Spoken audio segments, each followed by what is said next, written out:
एक अच्छा अनुच्छेद पढ़ल जी 101 से 100 तो खत्म हो गए ना। 5 को पढ़ल जी टाइम घेर नहीं क्या।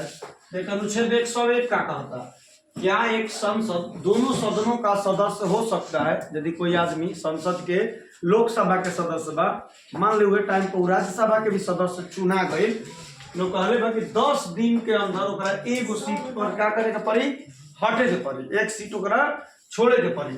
यानी कह सकल आदमी कि एक सांसद दोनों सदनों का सदस्य नहीं हो सकता है। जब भी हुई तो कई सदन के हुई सिर्फ एक सदन के ओकरा इहो बात बा 10 दिन के अंदर एक सीट क्या कर देवे के बाद खाली। दूसरा का कहता बिना अनुमति के यानी संसद के बिना अनुमति के लगातार 60 दिन तक चुप रहना बाबू 5-7 मिनट पढ़ा में जो जल के लिए 60 दिन तक अंदर अगर संसद से बिना अनुमति के गायब रहने पर उसकी सदस्यता रद्द हो जाएगी। एक मतलब का बा कि कोई व्यक्ति देख ले लोकसभा चाहे राज्यसभा के सदस्य बा तो 60 दिन तक जैसे हमनी के ऑफिस वाला में जाके साइन नहीं करे के रहेला तो वही बा कि रोज जाके साइन नहीं करे के, लेकिन 60 दिन तक लगातार उना गई बिना अनुमति के गई तब कोई बात नहीं है। हमार तबियत खराब बा चाहे कोई कारण बता हमने किया अगर लगातार 60 दिन तक नहीं तो सदस्यता का हो जाए रद्द हो जाए। सारा नियम कौन बा अनुच्छेद 101 में कि संसद के एक तरह से कोई व्यक्ति अगर सांसद बा तो ओकर अहर्ता बा कि अगर वो सांसद बन जाता तो ओकर का काम बा कि अगर वो सांसद बा तो कोनो एक सदन के रही, अगर दोनों में चुना गई तो ओकरा एगो सदन से 10 दिन के अंदर इस्तीफा दे देवे। बिना अनुमति के 60 दिन गायब ना रह सकेला यानी एक संसद बनला के बाद ही सब काम हो।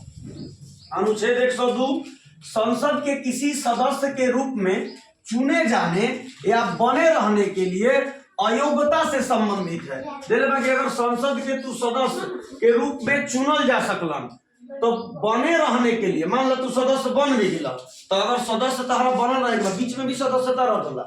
मान ले सांसद चुन दिलन आदमी आ बाद में पता चला कि उ लाभ के पद पर बा, बाद में पता चलल कि उका के पद पर बा। मान ले अभी हमरा में सब कुछ जानता है जाना कि हम लाभ के पद पर बानी नौकरी करते नहीं, लेकिन हम जाके खड़ा हो गई चुनाव में मुखिया के ओके चाहे वार्ड के जाके सासाराम अपन नॉमिनेशन भी कर देनी खड़ा भी हो गई कोई बीच में कंप्लेन भी ना कैलस हम जीत भी गई तक बाद में ना हटब बाद में फिर हमारा हटा देवल जाए यानी तू लाभ के पद पर रहब तो तारा ओकरा से का करे के पड़ी त्याग पत्र देवे पड़ी तू सांसद ना रहब। मानसिक अवस्था मान ले प्रेजेंट में सांसद बनी हमार मानसिक अवस्था ठीक बा तो हम सांसद बन गई बाद में हमार दिमाग टेम्पर हो गई गबड़ा गिनी अझुरा गिनी तो ओकर बाद क्या करी हमार सांसद के सदस्यता रद्द कर दी। तो मानसिक अवस्था भी ठीक रहे के चाहिए, दिवालिया घोषित ना होके चाहिए, खड़ा होके से पहले ठीक रही खड़ा होला के बाद मार धर के बैंक से पैसा ले लेके अब देवे के नामे निकले तो मामला में भी तार सदस्यता का हो जी रद्द हो जी। नागरिकता प्रेजेंट में सांसद बानी तो भारत के आदमी रही सांसद बनला के बाद हम नागरिकता ब्रिटेन के ले रही तो तुरंत सरकार का देवल जी नागरिकता रद्द कर देवल जी मतलब सांसद भी तुका हो जीव रद्द हो जीव। देले बा संसद के किसी सदस्य यानी संसद में तो लोकसभा चाहे राज्यसभा के कोई भी सदस्य अगर चुनल गई बड़ा तो ओकरा बाद भी तहरा अयोग्य घोषित कर देवल जी यदि हे में से कोनो तहरा में दिक्कत मिल जाए तो आई बाद में भी मिल सकेला। आदमी जरूरी थोड़े बा कि हमेशा मतलब ठीक रहे बाद में भी कोई पगला सकेला बाद में भी कोई दिवालिया हो सकेला बाद में भी कोई नागरिकता प्राप्त कर सकेला। तो अनुच्छेद 102 अनुच्छेद 103 क्या कहता यदि किसी संसद सदस्य की अयोग्यता पर सवाल उठता है तो इसका अंतिम निर्णय कौन लेता है राष्ट्रपति। मान ले कि संसद पर हई में से कोनो ओकरा पर सवाल उठ गई तो ओकर मानसिक अवस्था खराब बा ओकरा हटावल जाए कोई ना कोई का के सवाल उठेगा पर अपने से तो उठाई ना अपने से पागल कही तो हम पागल हैं ना कही लेकिन ओकरा पर सवाल उठ गई को दिवालिया आदमी बा पता चलल कि भारत का नागरिक नहीं है तो ओकर अंतिम निर्णय के लिए राष्ट्रपति आ वो राष्ट्रपति निर्वाचन आयोग के राय पर ही ओकरा अयोग्य घोषित करियन यानी एकरा अयोग्य घोषित के काम रही राष्ट्रपति के और केकरा से पूछ के करियन सलाह लेके करियन निर्वाचन आयोग के। अनुच्छेद 103 है एकदम लाइन से देखबा तो समझ में आई कि पहले तारा संसद के सदस्य बने के बाद तो दोनों में से कोनो एगो के बने के बाद गायब रहला 60 दिन तक तारा खत्म हो जाई। 102 का कहता कि संसद यदि बन गया दोनों में से कोनो के तो तारा हई अवस्था बाद में आदि तभी तारा हटा देवल जाई। 103 का कहता तारा हटाई के तो तारा हटाई राष्ट्रपति निर्वाचन आयोग के राय लेके अनुच्छेद 104, यदि कोई व्यक्ति संसद के सदस्य के शपथ लिए बिना मतदान करता है तो वह दंड का भागी होगा।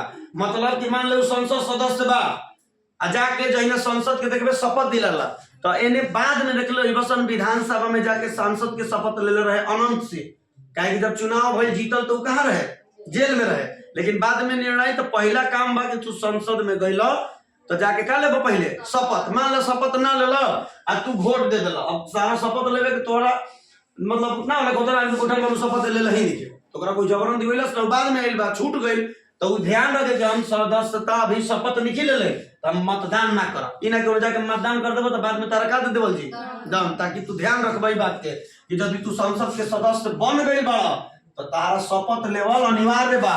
तो बोल कोई भी संसद को शपथ दिलाया जाता है किस अनुच्छेद के तहत?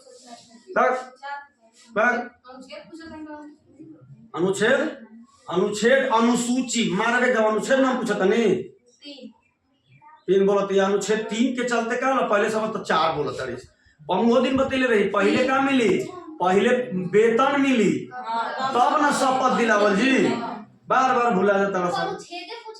हाँ नाम अनुच्छेद पूछला है तब वही अनुच्छेद, हम अभी का अनुसूची का पूछला है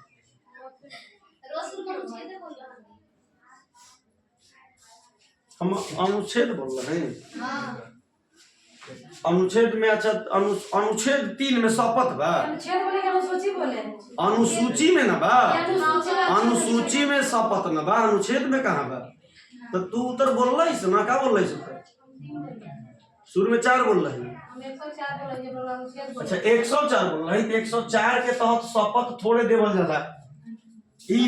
अनुच्छेद 104 का कहता कि यदि कोई व्यक्ति संसद के सदस्य शपथ लिए बिना मतदान करता है तो उसको दंड दिया जाएगा। अनुच्छेद 104 के तहत, अनुच्छेद 104 के तहत ओकरा शपथ तोड़े देवल जाए। हम काले परसों बतैले बनी अनुच्छेद 99 के तहत कोई भी सदस्य के सांसद के शपथ दिलावल जाए। देख अनुच्छेद 99 आज 101 से चालू किले बनी तो 199 पर 99 क्या है? किसी भी सांसद को क्या दिया जाता है? शपथ दिलाया जाता है। अनुच्छेद 99 के तहत अनुसूची है, अनुसूची 1, 2, 3 कही ना तो पहले 2 में तारा वेतन मिली तब 3 में तारा का दिवाओ शपथ। तू नहीं घबरा दलो अनुसूची कह के 104 को लेके हमारा खाली 4 सुनाई लग, फिर 3 में सवाल नहीं के हो 99 देख लो सन अनुच्छेद। अनुच्छेद 99 के तहत किसी संसद को शपथ दिलाया जाता है। अगर 99 के तहत शपथ ना ले लस आ 104 में हुआ के मतदान कर देलस तो उनकरा क्या कल जी दंड देवल जी। अनुच्छेद 104 के तहत ई बात हम कहल चाहते हैं, अब क्लियर भइल कि कोई आदमी संसद शपथ का के लिए अनुच्छेद 99 के तहत अगर दंड देवल जी यदि शपथ ना लेला ना जाके उनमें मतदान करता तो अनुच्छेद 104 के तहत। अनुच्छेद 105 संसद में बोलने की स्वतंत्रता। संसद में देख ले कोई अगर सांसद बन जाता, कोई नेता के विपक्षी पार्टी बा कोई के ओकरा सवाल उठावे के बा बोले के बा तो डेराए कती ना, तू निफिकिर ओकरा बारे में कुछो बोल, ओकर काम के बारे में कुछो बोल, एकदम स्वतंत्रता बारे। अगर संसद या उसके किसी समिति में कही गई किसी भी बात के लिए यानी अपन विपक्षी पार्टी कुछो काहे ना बोल दिलस ओकरा पर कोई सदस्य खिलाफ अदालत में नहीं कार्रवाई कर सकता है। यानी तू ओकरा पहिना कि हमारा संसद में हई बात बोल दिलन, देख ले संसद में बड़ी एक से एक बात बोलत रहल सब मोबाइल पर, खाली लड़ाई झगड़ा वाला बात होती, यानी उनमें कुछ भी बोलता अगर वो सांसद बा तो ओकरा पर कोई लोक मतलब कार्यालय मतलब न्यायालय में ना जी ओकरा पर कोई कार्रवाई ना हुई। यानी ओकरा का कह सकलन अनुच्छेद 105 के तहत संसद में बोलने की क्या है स्वतंत्रता है। किसको? तो सांसद को।